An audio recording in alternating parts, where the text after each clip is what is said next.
شرور أنفسنا ومن سيئات أعمالنا من يهده الله فلا مضل له ومن يضلل فلا هادي له أشهد أن لا إله إلا الله وحده لا شريك له وأشهد أن محمدا عبده ورسوله نبيا بعده اللهم صل على سيدنا محمد وعلى آل سيدنا محمد رب اشرح لي صدري ويسر لي أمري واحلل لساني يفقهوا قولي أما بعد. Yang dihormati guru kita yang sudah hadir dan juga bersama jiwa yang masih muda, yang kami hormati jamaah sholat subuh yang dirahmati oleh Allah. Pertama dan utama, mari kita panjatkan bersyukur kepada Allah Subhanahu wa taala dikauni alhamdulillahirabbil alamin, di mana pada pagi hari ini kita bisa berkumpul bermuajah dan bertawakal kepada Allah di bulan Ramadan ini dengan menjalankan sholat subuh berjamaah dan dilanjut dengan mengikuti kajian ilmu. Mudah-mudahan dengan niat karena Allah, menjadikan Allah memberikan rahmatnya, kasih sayangnya pada diri kita dan keluarga kita. Amin amin ya rabbal alamin. Kedua kalinya sholawat serta salam semoga tercurahkan kepada Nabi Agung Nabi Muhammad SAW. Dikauli Allahumma sholli ala sayyidina Muhammad wa ala ali sayyidina Muhammad. Mudah-mudahan kita semua yang ada di sini mendapat selamat dari baginda Rasulullah SAW. Amin amin ya rabbal alamin. Bapak dan Ibu jamaah sholat subuh yang dirahmati oleh Allah, pada khusus sholat asar pada pagi hari ini, yang pertama adalah pembukaan, yang kedua pemaparan materi, dan yang ketiga adalah sesi tanya jawab dan itu doa. Baik, untuk mengawali acara pagi ini yang penuh keberkahan, mari kita buka dengan bacaan Ummul Quran dengan harapan mudah-mudahan acara pada pagi hari ini berjalan dengan lancar dan mendapat ridho dan barokah dari Allah Subhanahu wa taala. Amin amin ya rabbal alamin. Al-Fatihah.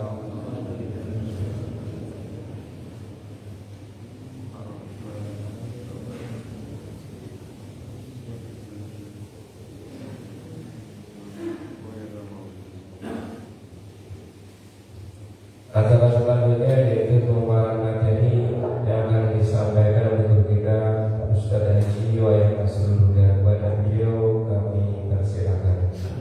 Assalamualaikum warahmatullahi wabarakatuh. Pada ta'ala pada bismillah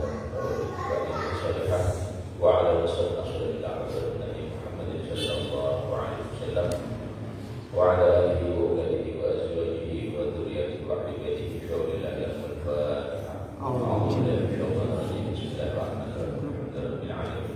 Ar-Rahmanir Rahim. Maliki yawmiddin. Iyyaka na'budu wa iyyaka nasta'in. Shiratal mustaqim. Shiratal ladzina an'amta 'alaihim ghairil maghdubi 'alaihim waladdallin. Bismillah, alhamdulillah, wassalatu wassalamu ala rasulillah, amma ba'd. Qala al-musannif rahimahullah wa nafa'ana bihi wa bi'ulumi fid dharain. Bab tahdhir min fitnatil mar'ah wan nadhar ilaiha. Ruwiya an Rasulillah sallallahu alaihi wasallam annahu qala ma taraktu fil nasi ba'di fitnatan aw dharra 'ala rijal minan nisa. Qila inna kaidahunna an-nisa a'dhamu min kaidi syaitan, li'anna Allah ta'ala yaqul inna kaida syaitan kana dha'ifa, wa qala ta'ala inna kaidakunna 'azim.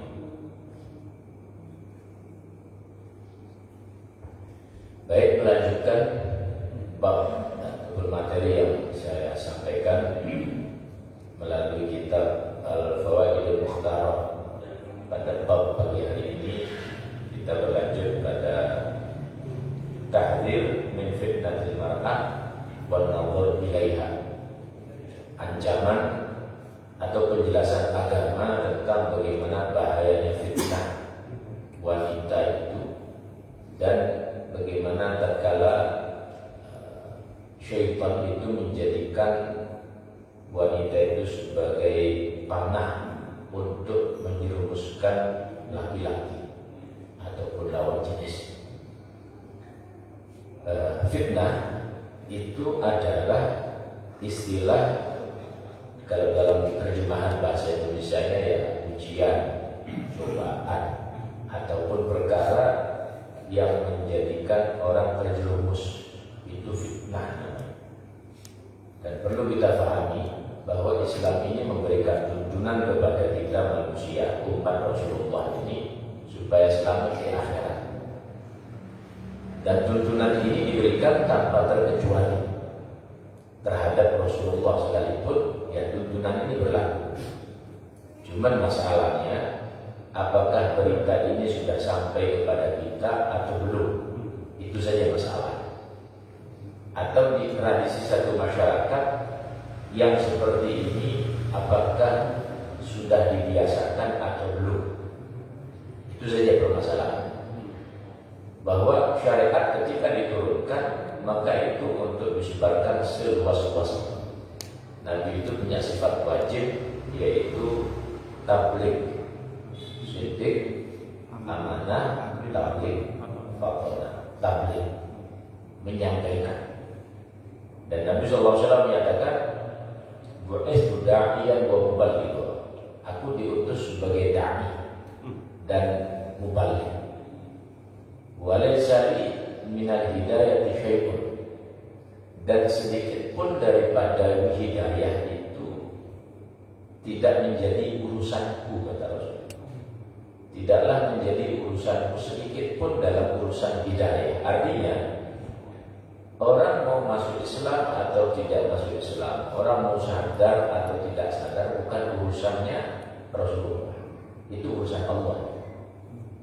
Nah, termasuk warisan itu pun diwariskan kepada para ulama, kiai, tuan-guru. Tugasnya apa? Ya sebagai mubaligh dan dai, menyampaikan. Itu saja. Urusan orang mau sadar, tidak sadar, orang mau taat, tidak taat, urusan lain. Itu urusan berbeda. Kenapa kok dikasih prinsip seperti itu? Agar ketika Nabi sudah susah payah menyampaikan, rupanya imbal baliknya dimusuhi, diperangi, bahkan diancam, dibunuh, supaya tidak goyah. Karena kalau orang terlalu berharap dengan dakwah, nasihat, tabligh, orang nanti harus masuk Islam, orang harus sadar, itu melemahkan. Itu melemahkan. Nah, maka prinsip ini ditanamkan kepada semuanya. Semua ahli waris dalam ilmu agama ini, prinsip ini diberikan dan diajarkan. Saya ketika keluar dari pondok ya dipesani demikian, bahwa kamu tugasnya sudah belajar, ya sambungkan ilmu, urusan mereka nanti ikut atau tidak ikut, menjadi muridmu atau tidak, itu urusan lain. Yang penting kamu sampaikan. Dibuat lembaga pendidikan, apakah sekolah, pondok, orang pondok dan pondok urusan lain. Yang penting buat saja itu tempat. Nah, itu pesannya seperti itu. Nah, sehingga menjadi doktrin bagi saya bahwa menyampaikan agama ini ya itu tugas. Namun untuk menyadarkan orang itu urusan Allah. Hidayah itu urusan Allah. Inna la tahdi man ahbabta walakin Allah yahdi man yasha. Allah lah yang kasih hidayah. Siapa yang Allah mau, ya mereka yang dapat nanti. Nah, cuman sebabnya adalah dihantarkan Nabi tuntunan syariat. Baik. Bagian pertama di sini diriwayatkan oleh Syekhon di sini maksudnya Imam Bukhari dan Muslim. Kalau dalam hadis itu ada Syekhon, berarti Bukhari dan Muslim. Nanti ada istilahnya muttafaq alaih. Muttafaq alaih Bukhari Muslim dengan satu sumber periwayatan, satu matan dengan dua sumber atau tiga sumber periwayatan. Itu muttafaq alaih. Sama-sama diriwayatkan oleh Bukhari dan Muslim. Baik. Pada hadis ini disambungkan kepada seorang sahabat namanya Usamah bin Zaid, anak angkatnya Rasulullah. Zaid bin Harithah itu anak angkatnya Nabi, punya cucu namanya Usamah, jadi cucu angkatnya, anak dari cucu dari anak angkatnya Rasulullah. Nah, baik, ini Usamah adalah salah satu sahabat yang sangat disayangi oleh Rasulullah, walaupun cucu sambung. Itu cucu angkat. Dan satu waktu beliau sempat diangkat menjadi panglima dalam dalam satu peperangan atas perintah Rasulullah SAW. Nah, beliau meriwayatkan Nabi SAW bersabda, "Ma taraktu fil nas ba'di fitnatan." Tidaklah aku tinggalkan manusia, umatnya Rasulullah setelah beliau wafat, satu fitnah yang lebih berat atas laki-laki, lebih berat daripada laki-laki,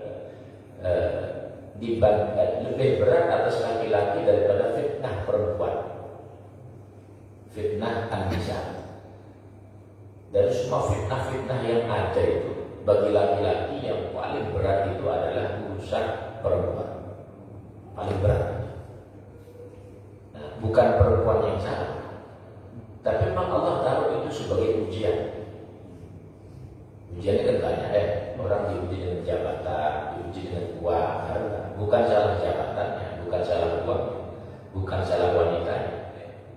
Tapi bahwa memang itulah caranya Allah untuk menguji manusia dalam rangka mengangkat derajatnya. Dan Nabi kasih berita bahwa yang paling berat ujian untuk laki-laki itu adalah urusan wanita. Adalah urusan wanita. Rumah tangga sudah baik-baik, sudah damai. Rupanya ada kenalan perempuan lain, gitu ya, yang jelas belum halal maksudnya, belum ada ikatan pernikahan. Lambat laun karena gaya hidup, pola komunikasi, berantakan rumah tangga. Nah, itu di antara ujiannya, itu di antara ujian.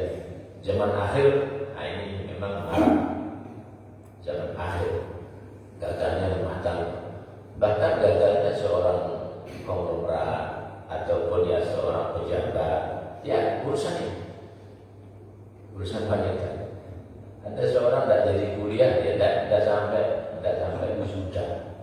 Apa urusannya? Gara-gara dia salah berteman, bukan salah, terlalu akrab berteman, akhirnya setan masuk, dibisiki, ya sudah kamu jadi saja dulu, masuk kamar saja. Berdua, rupanya sudah besar duluan, tidak jadi wisuda. Ini diantara. Dalam dikatakan yang paling berat bagi laki-laki di zaman akhir, ya setelah Rasulullah wafat, yang paling berat adalah ujian wanita.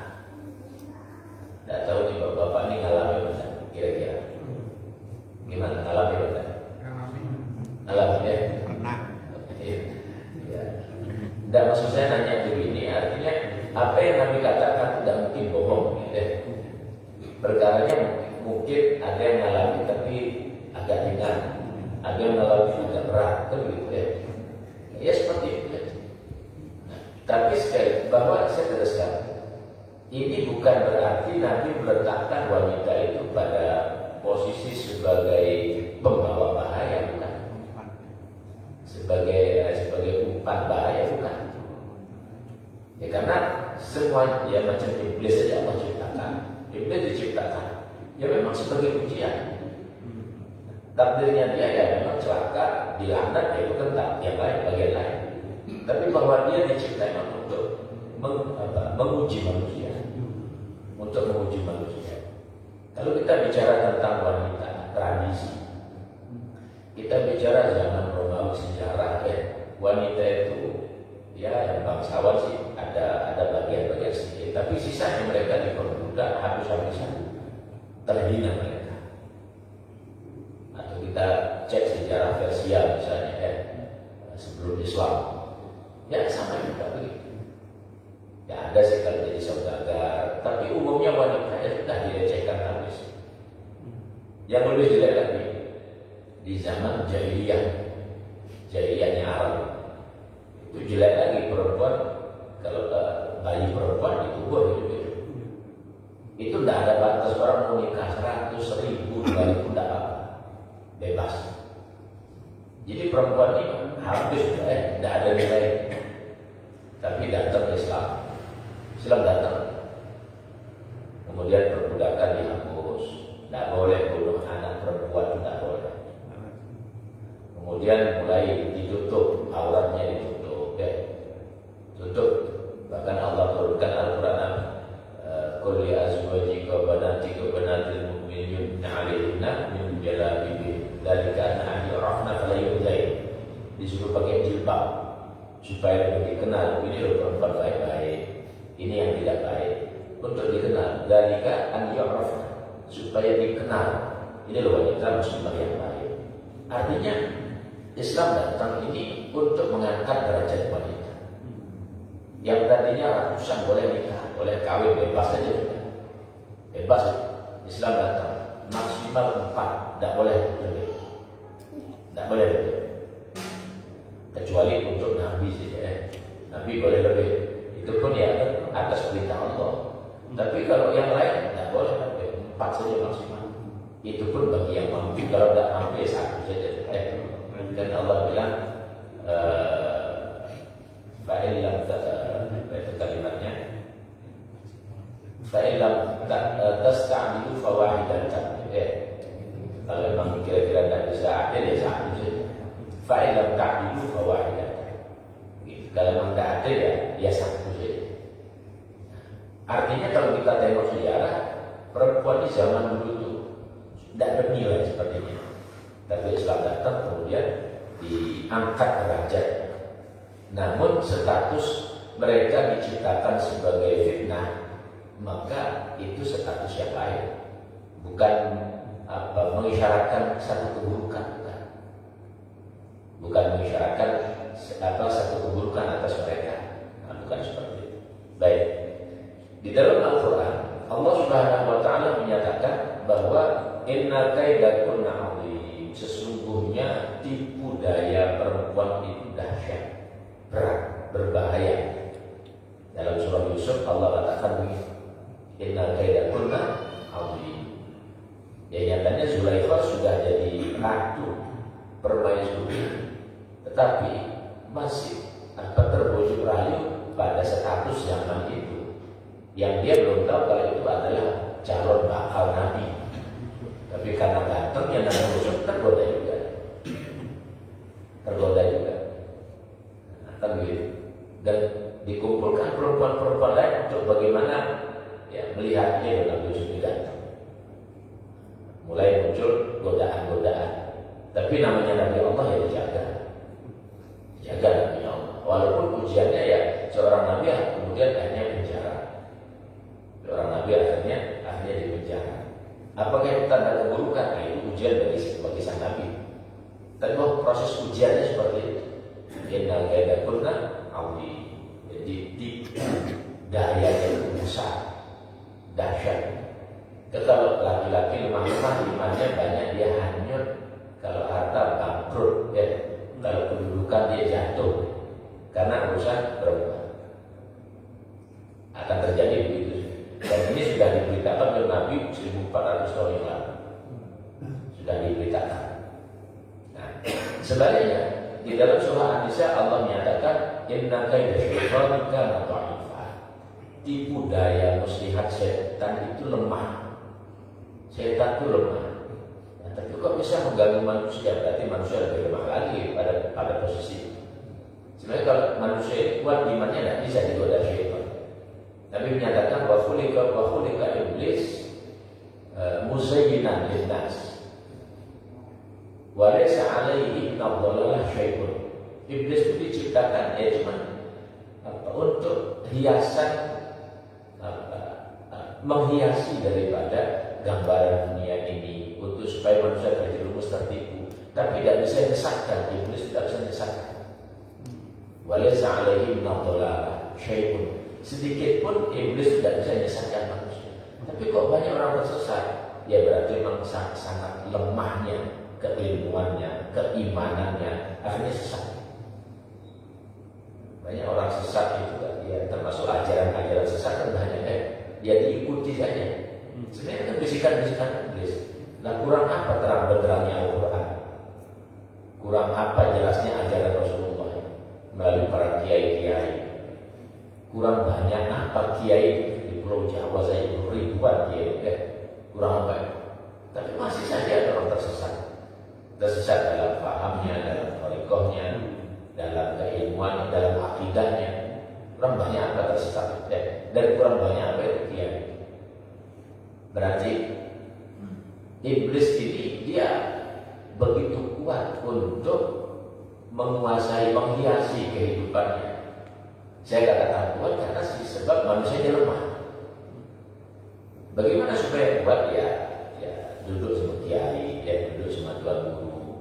Nabi katakan jari sudah ulama, wazahibuhu birukab, itu kan gitu. Duduk sama kiai, duduk sama ulama, pepet mereka, ya. Dekat sama mereka, jalin hubungan yang baik. Sekarang ini hampir kita ini sebagai umat tidak lagi percaya sama kiai. Hampir tidak lagi percaya sama kiai. Mereka lebih cenderung kepada Google, ya, lebih AI sekarang kalau anak muda sekarang. Ya memang ini zamannya sudah. Artinya kalau begitu keadaannya, maka fatwa nasihat itu macam tidak berlaku. Kalau begitu keadaan tidak berlaku, ya akhirnya ya kacau itu. Kalau sekarang, nanti saya mau tanya begini, kalau orang berpuasa belum masuk bulan Ramadan, sah tidak puasa? Orang belum berpuasa, belum masuk Ramadan, dia sudah berpuasa, sah tidak puasa? Tidak sah, tidak sah. Nah sekarang begini, di Indonesia ini kiai ini kan jutaan, bukan ribuan, jutaan. Nah, terus kiai-kiai ini semuanya dia belajar, namanya kiai kan belajar, paham. Dan pembelajaran yang didapatkan oleh kiai ini, para ulama ini, mereka pastinya satu jalur, satu rujukan Al-Quran. Al-Quran menyatakan begitu, faman syahida minkum syahra falyasumhu. Barang siapa yang menyaksikan hilal, maka silakan, wajib kalian memulai puasa. Artinya kalau belum itu disaksikan, ya maka berarti kan belum Ramadan, ya berarti tidak boleh puasa. Kalau puasa maka tidak dianggap puasa Ramadan, belum sah. Dan begitu ya. Nah, di sana kalimatnya faman syahida, menyaksikan. Kalau saya gambarkan begini, ini ada perempuan dia hamil di dalamnya, apakah sudah bisa disaksikan bayinya? Tidak bisa disaksikan bayi. Cuman kalau di USG atau apa mungkin bisa tahu, ya. Tapi bahwa istilahnya ini bayi ini sudah lahir, sudah muncul. Ketika itu bayi itu memang sudah keluar dari area perut. Kalau belum berarti kan masih di dalam. Artinya ketika masih di dalam kan belum bisa dilihat, disaksikan. Hilal itu kalau di bawah ufuk derajatnya itu belum bisa disaksikan,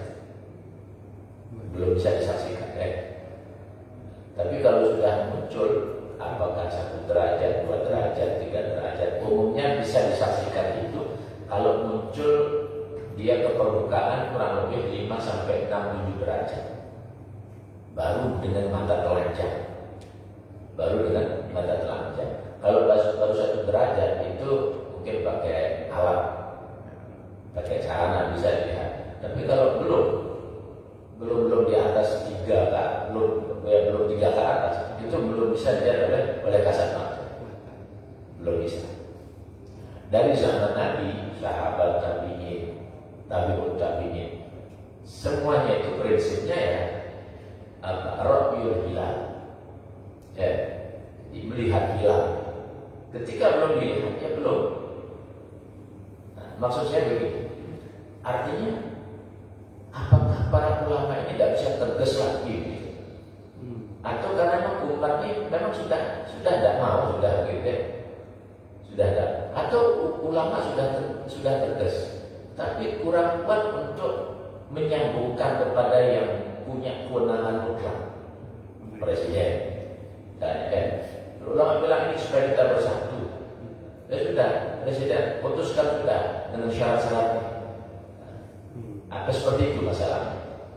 Nah, ini gambaran zaman akhir. Artinya saya tidak menggambarkan ulama ini kepada orang awam saja, wilayah dakwahnya, tapi ke semua bagian. Dan inilah di zaman akhir. Baik. Berikutnya di sini dijelaskan karena Nabi sallallahu alaihi wasallam lam tamas yaduhu yada imra'atin qad walau lil bai'ah ma annaha min aqdamil umur. Wa Nabi sallallahu alaihi wasallam imtana'a min dzalika liyakuna qudwatan li ummati. Fa kaifa yusafiru rajul imra'ata akhihi mathalan. Inna qalbi nadhif fa hal qalbun nabi ghairu. Dalam kitab Bujairumi, ini kitab Bujairumi ini kita rujukan kita kalau di ahli sunnah, di Nahdlatul Ulama, para kiai kalau kita di pondok ya. Di pondok ini kita salah satu rujukan kitab fikih yang kita pakai kitab Al-Bujairumi. Nah, cuma ini kitab syarah, ini kitab besar. Kalau kitab-kitab yang kecil kan ya termasuk takrib ya, atau di atasnya lagi Mu'in, Fathul Mu'in, atau kalau di tempat saya di pondok saya itu ada Minhaj. Kita pakai kitab Minhaj. Itu kalau yang sudah dia sedang levelnya sedang. Namun kalau yang Al-Bujairumi, kemudian Fathul Wahhab misalnya ya, ataupun ya kitab Al-Majmu', Syarah Muhadzab itu untuk referensi yang lebih luas lagi. Nah, di sini dijelaskan bahwa Nabi Shallallahu Alaihi Wasallam tidak pernah tangannya itu menyentuh sangka layak dibandingkan dengan Nabi. Nabi itu paling kuat imannya, tapi Nabi tidak yusafil mar'ah, tidak bersalaman dengan perempuan ya.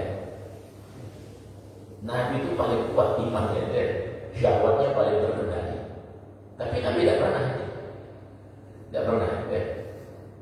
Terus sekarang umatnya, apakah dia sudah jadi kiai atau jadi tuan guru atau jadi ustaz ya? Untuk hati saya kuat. Tidak kira apa namanya terpengaruh misalnya gitu. Apakah pantas umat menyatakan hal yang seperti itu? Nah, maka tentunya ini tidak pantas. Atau seakan menganggap hatinya Nabi tidak dapat disuci, hati saya tidak disuci. Apakah pantas begitu? Kan tidak pantas ya. Nah, disinilah memang terkadang kita ini tidak mampu untuk menerapkan syariat kalau tidak difahamkan betul, kalau tidak dibiasakan dalam pemahaman. Dan ini bagian daripada syariat ya. Ini bagian daripada syariat. Nah, karena fitnahnya ini muncul dari perkara-perkara ini. Dijelaskan yang mukhalwatur rajul bil ajnabiyah fi nafsiyya idza kana fi sahara aw kharij haram khalwah itu berduaan. Laki-laki dengan perempuan di satu mobil, satu mobil. Saya bawa mobil di ceritanya, ada tetangga. Kalau saya numpang mau ke Tabanan ikut misalnya, saya berduaan saja misalnya, ya itu haram. Walaupun ya sudah kalau di pojok belakang sana, saya di depan nyetir misalnya begitu, ya tetap saja. Ketika dia berduaan itu haram, atau berduaan di dalam kamar, ya, atau macam satu kos dia ke kota, anaknya saya permisi mau kuliah di kota. Di mana kamu tinggal? Ya di sana ada sama teman-teman kos lah, satu kos gitu ya. Lalu teman lawan jenisnya bebas main ke sana gitu, kadang minum juga merokok di sana gitu ya. Bebas seperti itu. Nah, kalau kita lihat dari kacamata agama ini, ya hukumnya haram. Dan itu pintu fitnah pertama. Gagal sudah ya. Gagal sudah. Sampai sekarang sampai sama peluangnya. Mau ke neraka mau ke surga sama kita punya peluang ya. Yang selamat ya mereka yang mengikuti, yang ambil peluang selamat. Yang celaka ya mereka yang membiarkan dirinya terjebak. Bal'am sebagai bagian akhir. Bal'am bin Ba'ura itu dikasih umur atau dia nyembah Allah itu 100 tahun. Bal'am sampai punya Ismul A'zam. Doanya mustajabah ya. Doanya mustajabah. Dia hancur karena apa? Satu perkara. Urusan perempuan. Dan dia coba menjatuhkan Nabi Musa. Karena umat Nabi Musa waktu itu tentara yang mau berperang dengan Fir'aun. Ini Fir'aun ini berpikir bagaimana cara mengalahkan Musa ya? Datang kepada Bal'am. Bal'am bilang, undang perempuan-perempuan suruh telanjang di depan. Nanti kalau begitu malaikat pergi dan nanti dia akan akan tertarik umat Nabi Musa dengan perempuan-perempuan, pasti kalah dia. Maka karena sebab itu Allah cabut rahasia daripada si Balaam. Al-Quran mengabadikan ini Balaam ini macam anjing ya. Kalau dia dikasih uang yang melebar, tidak dikasih yang melebar, lidahnya gitu. Allah kasih gambar Balaam ini alim-alimnya orang. Kalau sekarang mungkin muftinya ulama, ini muftinya ulama. Kalau zaman sekarang ilmunya top nih Balaam, bersesok mungkin kita pernah dengar kalau ngaji kita Duratul Nasih ada kisah bersesok di sana. Jangan diceritakan bersesok ini dia diuji oleh iblis, disuruh ke hutan untuk ngambil minuman keras khamr. Rupanya dia malu karena iblis ini kok tampaknya 1 minggu dia tidak makan, tidak minum, ibadahnya top ibadahnya. Bersesok ini ingin lebih hebat dari iblis ini, cuman dia tidak tahu kalau ini iblis nyamar gitu ya. Di pondoknya nyamar. Akhirnya iblis bilang sudah kamu lakukan 1 dosa, ada 3 pilihan dosa. Yang paling ringan boleh kamu pilih. Yang pertama, kamu berzina, atau kamu bunuh orang, atau kamu minum minuman keras. Salah satu pilih. Nanti kalau kamu sudah lakukan dosa, nanti kamu tobat pada aku. Nanti kamu bisa seperti aku. Iblis merayu begitu ya. Ini kelasnya bersesok itu ulama besar, muridnya ribuan. Kalau dia punya pondok ribuan muridnya dan diceritakan karena keramatnya, muridnya dari kampung-kampung jauh terbang ke rumahnya. Muridnya bersesok ya. Sampai dia keramatnya. Cuman bisa juga diceritakan oleh iblis. Bagaimana cara? Rupanya dia datang ke hutan, di sana ada iblis juga yang nyamar jadi janda, ada anak di sana, bawa anak 1. Dia beli khamr, ditegurlah satu gelas ya. Karena tidak biasa mabuk ya sepoyongan sudah namanya kiai kan tidak pernah mabuk gitu. Kasih 1 gelas ya sepoyongan. Sudah, kalau tidak ada perempuan ini kepingin, akhirnya mau diperkosa anaknya rame. Kalau rame nanti gara-gara orang dibunuh anaknya. Dia minum khamr, dibunuh anak kecil. Habis itu diperkosa 3 langsung dia lakukan dosa. 3 lakukan dosa Setelah itu iblis mengumumkan di kampung. Penduduk kampung, kamu tahu enggak itu bersesok yang punya santri ribuan. Coba kamu lihat di sana.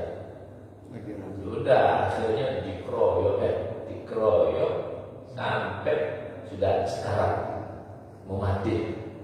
Lalu iblis datang, bersesok, tahu gak kamu aku ini iblis?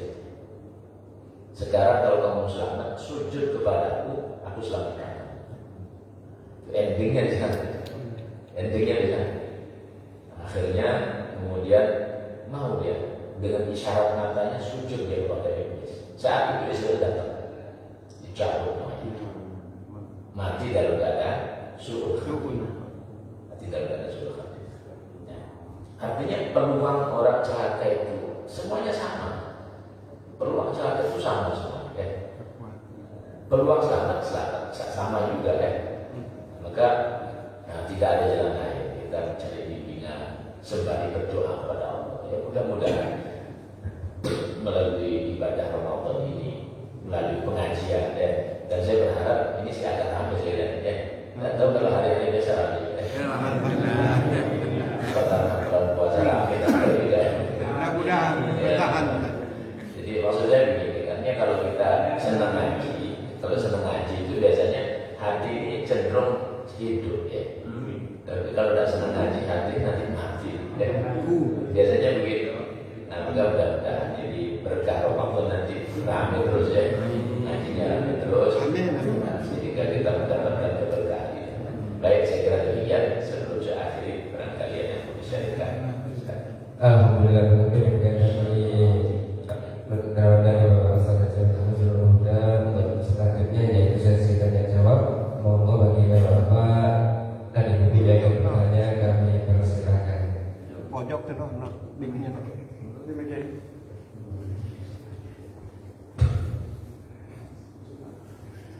Abi.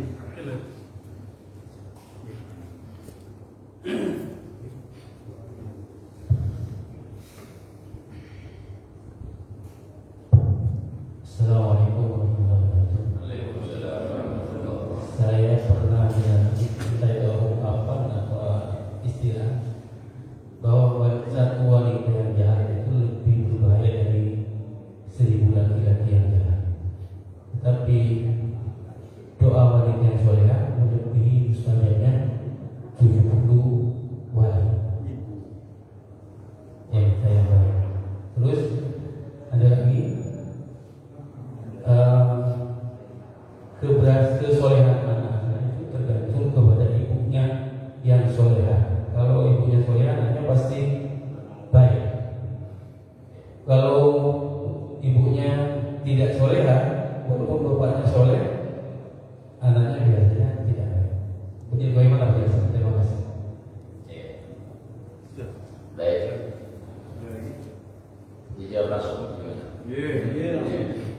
Begini, kalau tidak salah saya lihat itu baca di kitab Fathul Mukhtar ini juga ada, atau di kitab Imam Nawawi gitu ya, tidak salah di syarahnya di Babul Hadis, bahwa dijelaskan seorang wanita yang tidak baik itu lebih berbahaya daripada 1000 laki-laki.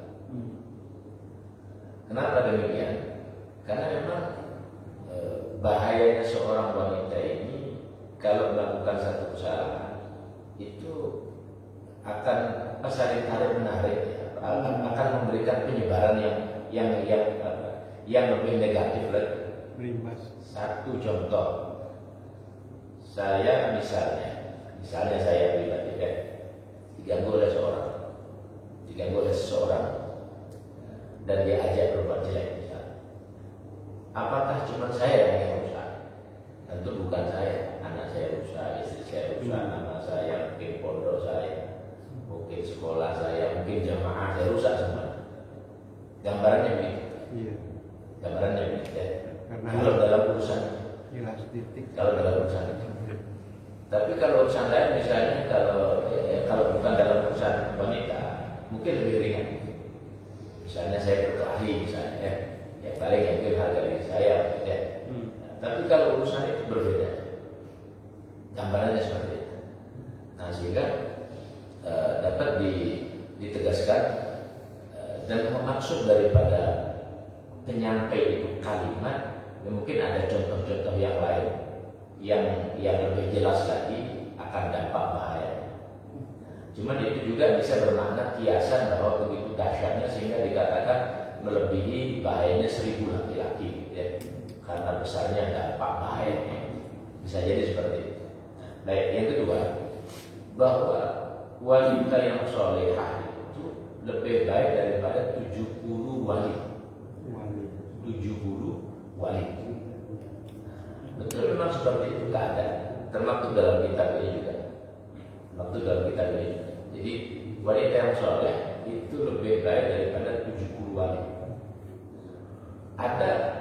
Ada satu kejadian, tapi itu kisah Bani Israiliyah. Seorang wanita yang tadinya dia ini menjadi pelacur, lalu bertobat. Taubatnya ini sungguh-sungguh, dinikahilah oleh seorang wali pada waktu itu. Dan dari anaknya itu terlahir sampai sekian puluh wali-walinya Allah. Dari pertaubatannya, kesungguhannya, kemudian dia menikah, tobat total, Allah keluarkan dari sana wali-walinya Allah. Ada kisah seperti itu. Itu juga mungkin di kitab Ruh Nasihat. Pernah saya baca, pernah saya dengar juga kisah. Yang artinya bahwa kebaikan seorang wanita ketika benar-benar baik, ya bisa saja memang seperti itu keadaannya. Tapi wallah alam, secara hakikatnya wallah alam. Dan seorang wanita itu menjadi kunci dalam keluarga. Kenapa kok bukan laki-laki? Karena pertama emosional anak dengan orang tua itu lebih condong kepada ibunya. Kalau Nabi kasih isyarat ibumu, itu menunjukkan bahwa mereka punya bagian khusus pada anaknya dibandingkan bapaknya. Walaupun juga bukan berarti bapak ini tidak banyak nilai, bukan dalam artian bapak tidak banyak punya keutamaan terhadap anaknya. Tetap ada keutamaannya, tapi Nabi menekankan bahwa ibumu, gitu ya. Baru kemudian bapakmu. Ini menunjukkan bahwa ada rahasia khusus. Tapi kalau secara emosional, bahwa anak itu lebih dekat dengan ibunya, baik laki-laki ataupun perempuan. Kalaupun ada yang dekat dengan bapaknya ya, tapi kan tidak banyak. Tapi cenderung dengan ibunya. Nas agama menegaskan laki-laki itu punya tugas di luar ya.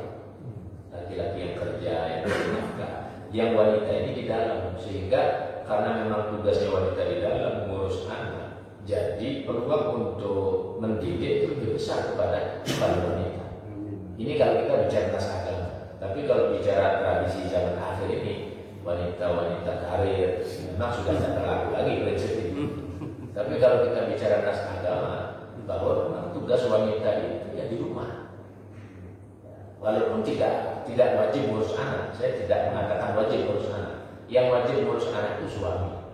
Tapi ketika suami dia sibuk, maka dia bayar pembantu untuk membantu istrinya ngurus anaknya. Begitu sih pada dasarnya. Bukan kewajiban nanti istri yang ngurus yang ini, enggak. Itu tetap kewajiban suami. Tapi kalau suami tidak punya waktu karena sibuk, nah dia bayarlah pembantu istrinya untuk ngurus anaknya. Tapi tetap yang ngasih pendidikan, yang ngasih contoh, yang ngasih arahan, ya tetap ibunya. Tetap ibunya. Jangan serahkan ke pembantu. Jangan serahkan ke pembantu. Ya, apalagi pembantunya misalnya tidak ada pendidikan agama, pendidikan formal tidak ada. Lu suruh didik anak kita, ya nanti begitu tabiat. Ya kayak begitu tabiatnya nanti.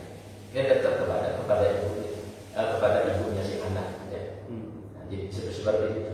Nah, maka pilihlah rahim kalian itu rahim untuk naruh anak kalian rahim yang baik.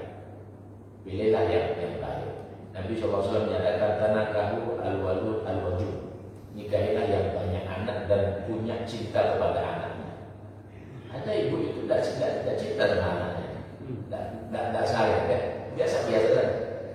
Ya anaknya dibiari gitu ya. Agak acuh, ada yang begitu.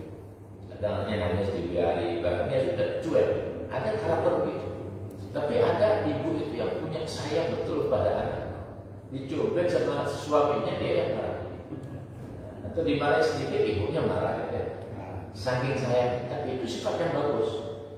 Nabi memang menyatakan begitu. Tanah kamu al-wadud al-wadud al-wadud al-wadud. Wadud itu yang punya kasih sayang yang besar. Dan subur maksudnya. Subur walud ini banyak anak. Cuman kan dibatasi kita kan KB ya. Dibatasi KB 2 anak saja. Tapi kalau di Bali sekarang harus 4 anak lebih ya. Kan bagus gubernurnya ini kan harus 4 anak lebih. Ada. Ya, jadi untuk memperbanyak masyarakat terlibat Islam bisa disinyakan Rasulullah memperbanyak anak. Ini muka lebih kumpul ya. Aku ini banyak umat. Lalu gimana umat mau banyak kalau istri kita punya anak satu, yang ini satu, bagaimana banyak umat? Maka contoh terakhir untuk jawabannya, Sayyidina Anas itu didoakan oleh Rasulullah, aktsir malahu wa waladahu wa atil umrahu. Ya Allah, banyakkanlah anaknya, banyakkan hartanya, dan panjangkan umurnya. Sayyidina Anas bin Malik, Nabi yang berdoa ya. Sayyidina Anas itu punya anak 125. Sayyidina Anas bin Malik ya. Ya jangan bayangi satu istri. Masa satu istri 125 anak kan ya mungkin istrinya ya lebih dari 2 ya. Dan seperti itu. 125. Ada riwayat menyatakan 70 sekian. Itu saya baca dalam syarahnya kitab Arba'in Nawawi. Syarah kitab Arba'in Nawawi. Bisa dibayangkan segitu punya anak. Cuman memang ya kaya juga. Punya anak 100 miskin ya susah. Punya anak banyak ya hasil kerja kan gitu. Artinya kalau Nabi katakan ini muka seperti umum yaumil qiyamah, ya diwujudkan dengan banyak anak. Cara wujudkan hadis itu, maka ya KB itu tidak ada dalam ajaran Islam.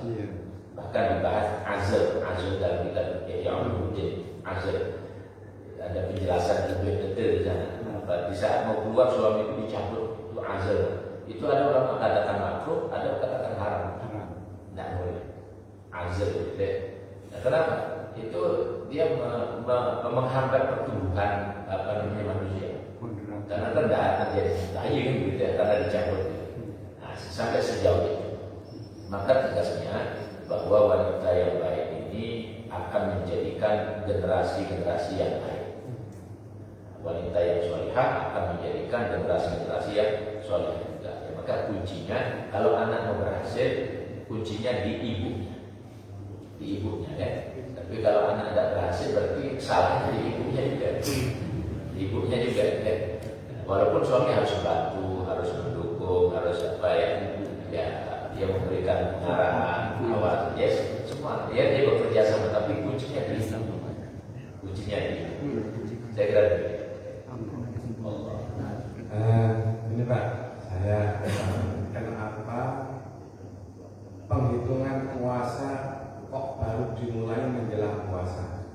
Padahal ahli astronom kan sudah bisa menghitung satu tahun yang lalu itu sudah akan. Tapi kenapa hitungan puasa baru bisa dimulai? Terus kan ada juga dimensi itu, itu proyek, dan itu maksudnya ya kita jelas katanya proyek.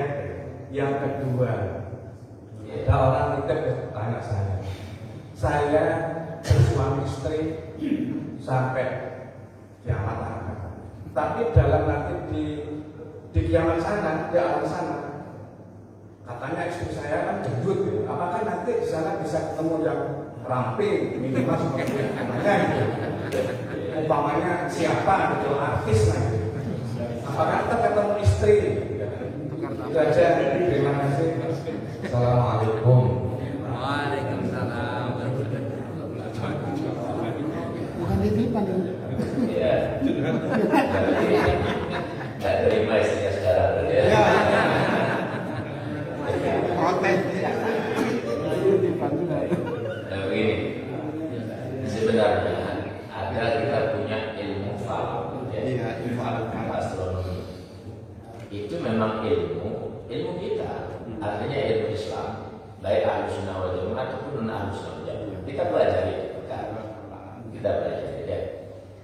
bahwa itu ilmu punya fungsi memang untuk menata kalender, termasuk juga perputaran matahari. Itu tidak dinafikan, bukan ditiadakan ilmu itu dipelajari dan dipraktekkan, dijadikan landasan. Cuman khusus untuk puasa, khusus untuk Ramadan, Nabi mensyaratkan itu sumu li ru'yati, bukan sumu li hisabi, bukan sumu li ru'yati. Puasanya karena melihat itu hilal. Dihitung dulu, tidak apa-apa dihitung. Kira-kira nanti munculnya sekian derajat. Kita harus ru'yah hilal. Di ufuk barat itu kurang 0, sekian derajat. Masih kurang. Artinya tahu hitung-hitungan, tahu para ulama-ulama kita tahu hitung-hitungan itu. Tapi bukan berarti dia ingkari. Karena masalahnya mengikuti syarat tradisi syariat ini, Nabi mempraktekkan begitu, sahabat begitu, tabi'in begitu. Nah, kemudian kalau muncul misalnya permasalahan, mana yang diikuti misalnya, kembalikan kepada hakim, pemerintah, gitu deh. Jadi Abi Allah wa Abi Rasul wa ulil amr. Dan begitu deh. Nah, kalaupun misalnya ada perbedaan lagi, di Jawa misalnya sudah kelihatan, di Bali belum, di Lombok belum. Hukum syariat memulai puasa itu bagi mereka yang melihat dan di area tempat di mana dilihat itu hilal, ya mereka boleh melakukan itu. Cuman dengan adanya teknologi saat ini, bahwa untuk wilayah di wilayah kita saja itu kan butuh penjelasan. Agama, sehingga kebijaksanaan pemerintah melalui Kementerian Agama diundang semua ormas-ormas, maka di semua titik di wilayah Indonesia ini dipantau.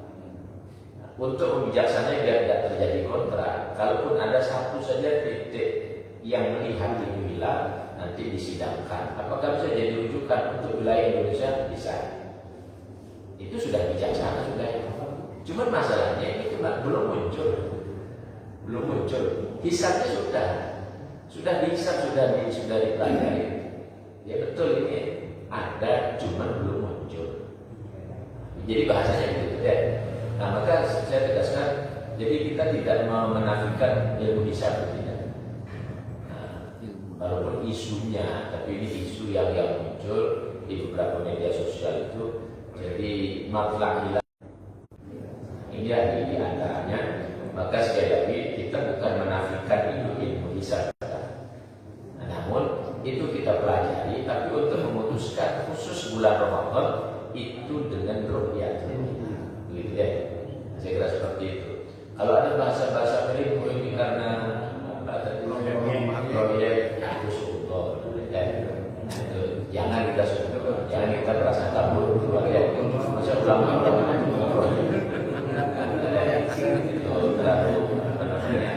dia merasa kabur. Ya, saya kurang sepakat dengan bahasa itu. Yang kedua, istrinya begini, laki-laki itu kalau masuk surga ya.